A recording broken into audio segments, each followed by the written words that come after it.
I am Steve Johnston, founder of nonprofit A Race Against Blindness. What inspired you to create the nonprofit? So my son has a rare genetic condition. He is slowly losing his vision and expected to go blind by the time he's a teenager. And his condition is called retinitis pigmentosa, caused by Bardet beetle syndrome, which is an ultra rare condition.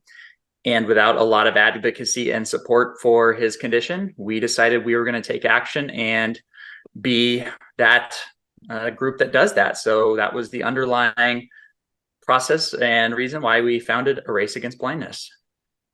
Can you tell me about Luke? So Luke is an awesome 10-year-old kid. He is sweet. He's kind. He's always referred to by his friends as just this great friend that everybody loves. He does karate, he rides bikes, and he loves Pokemon cards. So he is just this awesome, fun, well-rounded 10-year-old boy who is, I am so proud to call him my son and so lucky to be his dad. Can you tell me about some of the key initiatives of the nonprofit?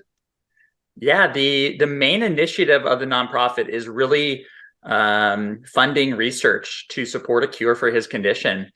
And we are lucky and blessed that we came into this at a time that there was a UK-based research group who was doing research on his condition. And it took us a while to connect with them and find them, but we did connect with them eventually.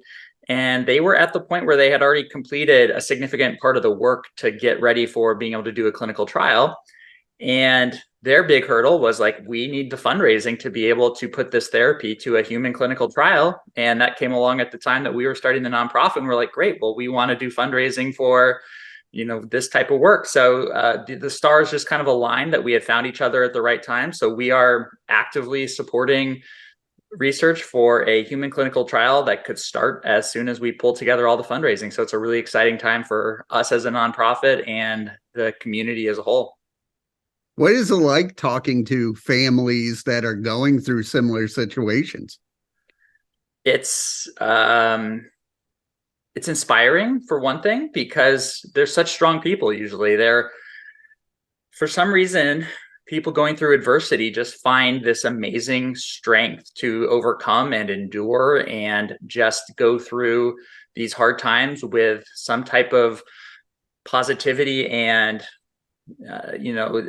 purpose that is really unique to see in the world. And it's inspiring.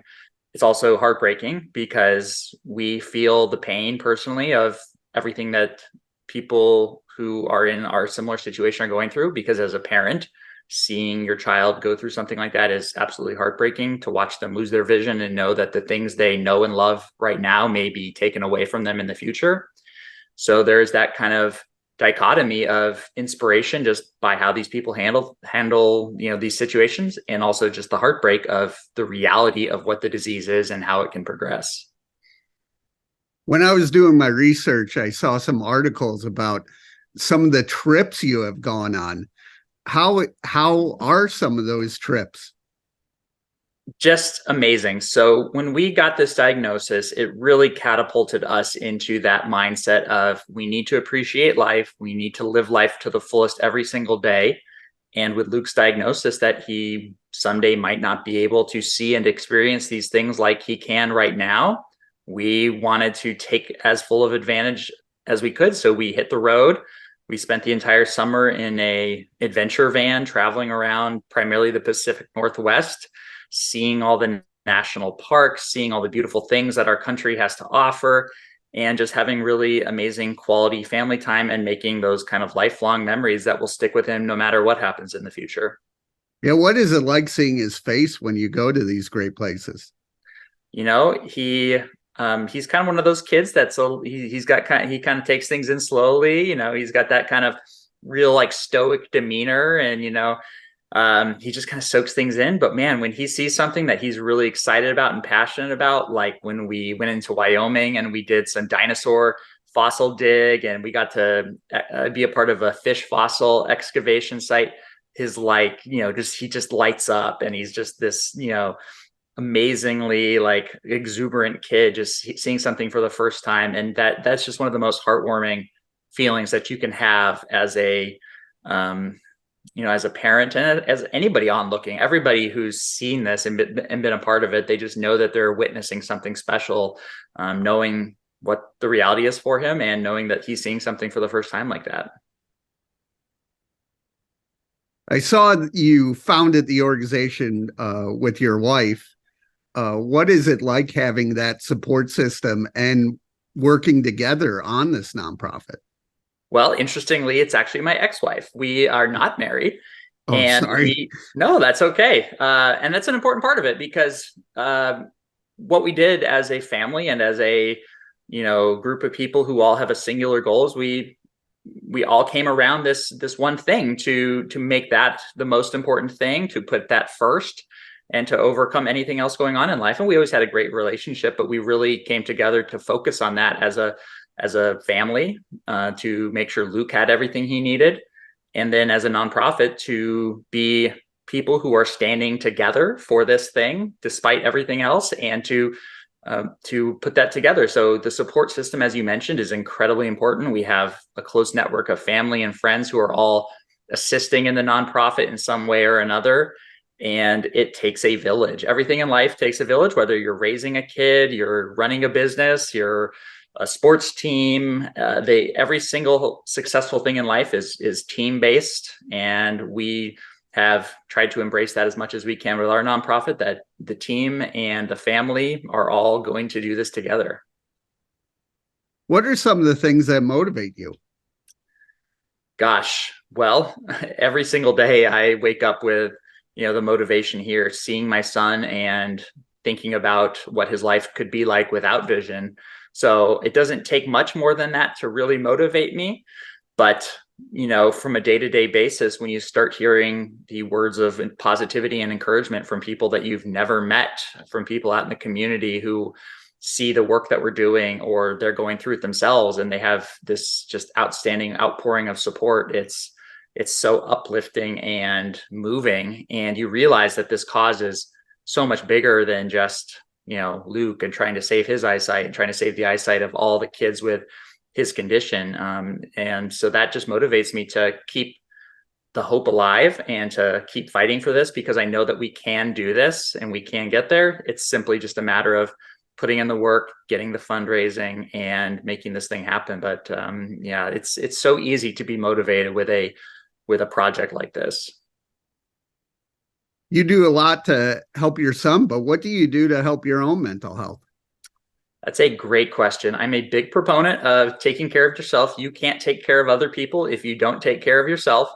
So I do make a big commitment towards physical health and physical fitness. I find that is as therapeutic to anything as possible. If you go and you take an hour to yourself to walk, run, ride a bike, go to the gym, sit in the sauna, do something for yourself and make it something where you're expending energy and being healthy, that 1 hour a day can let you go back and be productive for the other 23 hours of the day.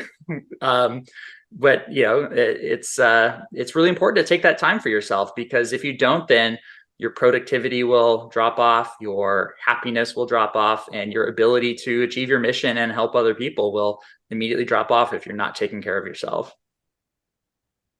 So where do you want to see the organization in the next 3 to 5 years? Honestly, in 3 to 5 years, so I'd say a realistic scenario for the start of this clinical trial, if we get the fundraising together soon, is it could launch in the next 12 to 18 months. Wow. And within 12 to 18 months, this human clinical trial is underway. By 3 to 4 years out from there, you should start to be able to see some really positive results from the trial. Hopefully, you're progressing towards a full FDA approval by that 3 to 5 year mark. And then you're looking at being able to treat the thousands of kids who have this condition and, start saving eyesight on a more large scale. So I think that that's a realistic 3 to 5 year goal for us, and something that we really think will happen and that we are going to fight to make happen. What advice would you give any family going through this?